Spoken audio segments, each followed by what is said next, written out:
Hello നമസ്കാരം, ഏറ്റവും പുതിയൊരു വീഡിയോയിലേക്ക് സ്വാഗതം. ആധാർ കാർഡിൽ വൻ പ്രഖ്യാപനവുമായിട്ട് കേന്ദ്ര സർക്കാർ വന്നിരിക്കുകയാണ്. എന്തൊക്കെയാണ് മാറ്റങ്ങൾ എന്നുള്ളത് നോക്കാം.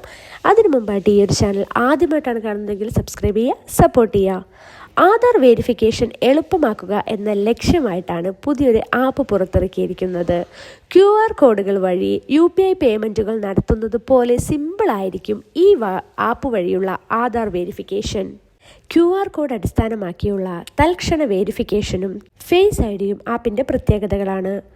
പുതിയ ആപ്പ് പൂർണ്ണമായും സജ്ജമാകുന്നതോടെ ഫിസിക്കൽ ആധാർ കാർഡുകളും ഫോട്ടോ കോപ്പികളും കൊണ്ട് നടക്കേണ്ട സാഹചര്യം പൂർണ്ണമായും ഒഴിവാക്കാനാകും.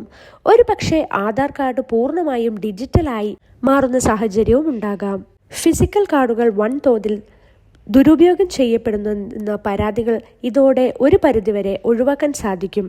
ഉപഭോക്താവിൻ്റെ സമ്മതം കൂടാതെ ആധാർ വിവരങ്ങൾ പങ്കിടാൻ ആപ്പ് അനുവദിക്കുകയില്ല എന്നുള്ളതും ഈ ഒരു ആപ്പിൻ്റെ പ്രത്യേകതയാണ്. ഇതുകൂടാതെ ആവശ്യമായിട്ടുള്ള വിവരങ്ങൾ മാത്രമായും ഇതിൽ പങ്കിടാൻ കഴിയും.